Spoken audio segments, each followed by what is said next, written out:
جس میں مال والوں کو مزید مال دیے جا رہا ہے وہ ریاستی، یہ بھی کسی دن آپ دیکھیں گے کہ وہاں ایسی تحریک اٹھے گی، اور اسی سے بچنے کے لیے انہیں پہلگام چاہیے ہوتا ہے۔ اور جی میاں صاحب اب آپ ذرا اس پہ روشنی ڈالیں۔ لیکن قائد صاحب دیکھیں، جو مودی ہے نا وہ بالی ووڈ کی وہ فلم کا چریا ہے جو کہ لوگوں کی جھونپڑیاں گراتا ہے اور وہاں محل بنا کر لوگوں کی جھونپڑیاں گرا کر ان کو جو ہے وہ محرومیاں دیتا ہے، لیکن اب یہ نہیں ہونے والا۔ اور اب جو ہے وہ مودی کے خلاف بھی وہاں پر بڑی تحریکیں اٹھنے والی ہیں، لیکن یہ بھارت کا یہ حال ہے، اس میں کوئی شک نہیں، لیکن ہمیں کچھ اپنا بھی حساب لینا ہے قائد صاحب۔ ہم نے بہت بڑا مارکا اللہ کے فضل سے جیتا، اور ایک جو بنیان المرصوص آپریشن جو ہے وہ کیا، اور ہم اکثر ہماری جو افواج ہیں وہ جاسوس پکڑتے رہتے ہیں بھارت کے، اور وہاں پر جو جاسوسی پاکستان کے اندر کرتے ہیں، جیلم کے اندر بھی پکڑا گیا، لیکن ہمیں پانی کے جاسوس بھی پکڑنے چاہیے اور اس طرف بھی آپریشن کرنا چاہیے۔ جو ہم اس وقت جو بھارت کی جانب سے یک طرفہ طور پر جو معاہدہ جو معطل کیا گیا، یہ کام آج نہیں ہوا قائد صاحب، یہ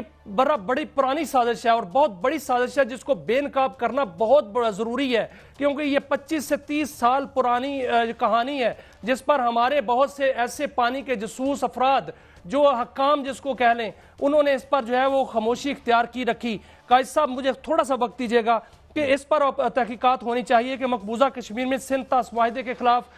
جو خلاف ورزیاں ہوتی نہیں، اس پر ہم نے خاموشی کیوں اختیار کی رکھی۔ میں نے میرے پاس کچھ رپورٹس ہیں، اس کے مطابق یہ ہے کہ ایک وسیع پیمانے پر ایک تحقیقات ہونی چاہیے کہ جو بغلہاٹ ڈیم بنا تھا وہ بننے کیوں دیا گیا۔ جب وہ بنا اس وقت ہم نے اعتراض کیا، اس وقت ہم جو ہے وہ عالمی ثالثی عدالت میں گئے۔ کون تھا وہ جس نے بھارت کو یہ موقع فراہم کیا کہ وہ بغلہاٹ ڈیم بنا لے، اور بعد میں ہم عالمی ثالثی عدالت میں جائیں اور وہاں پر یہ کہا جائے کہ یہ ڈیم بن چکا ہے، اب کچھ نہیں ہو سکتا۔ پھر اس کے بعد بغلہاٹ 2 بنا، پھر سلال بنا، پھر اس کے بعد دلہستی بنا۔ اس وقت تک وہ خاموشی اختیار کیوں کی گئی؟ وہ سہولت کار کون تھا؟ یہ بھی تلاش کرنا ضروری ہے۔ قائد صاحب یہ بھی ضروری ہے، تحقیقات ہونا ضروری ہے کہ جو انڈس واٹر کمیشن کا جو کردار ہے اس کی طرف دیکھنا چاہیے، اس کو بھی تحقیقات کرنی چاہیے، اور یہ بھی پتہ کرنا چاہیے کہ کیا یہ محض اتفاق ہے کہ جو واٹر سے متعلقہ یا انڈس واٹر سے متعلقہ لوگ رہے ہیں وہ باہر کیوں شفٹ ہو جاتے ہیں، وہ کینیڈا میں کیوں شفٹ ہو جاتے ہیں، ان کی جائیدادیں باہر کیوں ہوتی ہیں، ان کو وسائل کہاں سے مہیا ہوئے، وہ کہاں سے پیسے آئے کہ وہ باہر چلے گئے؟ اس کی بڑی تحقیقات ہونی چاہیے۔ اور دریائے سندھ کی جو 2 ٹریبیوٹریز پر 2 ڈیم بھارت نے بنائے تھے، نمو بازگو اور چٹک، اس پر جو وہ بنا لیے گئے، اس پر کوئی اعتراض نہیں ہوا، لیکن جب انہوں نے قائد صاحب ستم ظریفی یہ ہے کہ اقوام متحدہ میں انہوں نے کاربن کریڈٹ کے لیے اپلائی کیا، اقوام متحدہ نے ہالگرو نامی کمپنی کو یہ ٹھیکہ دیا، انہوں نے اسیسمنٹ رپورٹ بنائی اور پاکستان سے پوچھا گیا کہ کیا آپ کو اعتراض تو نہیں؟ تو یہاں سے ایک سہولت کار نے وہ سہولت کار ڈھونڈنا چاہیے، انہوں نے ان کو ویٹ کیا اور ان کو سہولت کاروں کو تو ہم سر پہ مسلط کر کے بیٹھے ہوئے ہیں قائد صاحب۔ یہ وہ سرٹیفکیٹ ہیں جو بھارت کو ملے تھے، یہ کیوں ملے تھے، کس نے سہولت کاری کی تھی؟ منٹ ہے میاں صاحب،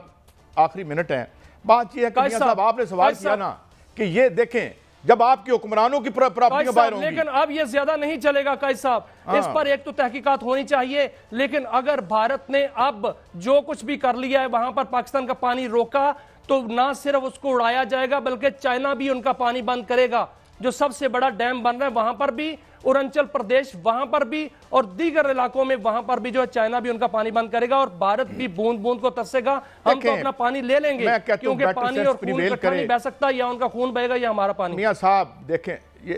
اب چائنا نے ہمارے ہاں بھی ڈیموں پہ کام تیز کر دیا ہے، انویسٹمنٹ بھی وہ کر رہا ہے، اور کسی کے یہ میں نہیں ہے اس طرح ہونا، مگر سوال یہ ہے کہ کون لوگ ہیں جو ہمارے اوپر مسلط ہوتے ہیں اور مسلط کر دیے جاتے ہیں؟ اس پہ بھی ہمیں سوچنا چاہیے۔ ہم نے بہت ہی سٹرانگ سٹرکچرز پاس کی ہیں انڈیا کے خلاف کہ ان کی رولنگ کلاس کیا کرتی ہے، ان کو ذرا نکال کے دیکھیں، ان کے پرچے نکلوائیں، اور جن بچوں سے غلطی ہوگی ہے وہ جو ہے وہ منی لانڈرنگ کرتے، چھوٹے پیارے بچوں سے غلطی ہوگی، تو ادھر بھی ہمیں دیکھنا چاہیے، اپنا اندر بھی ٹھیک کرنا چاہیے۔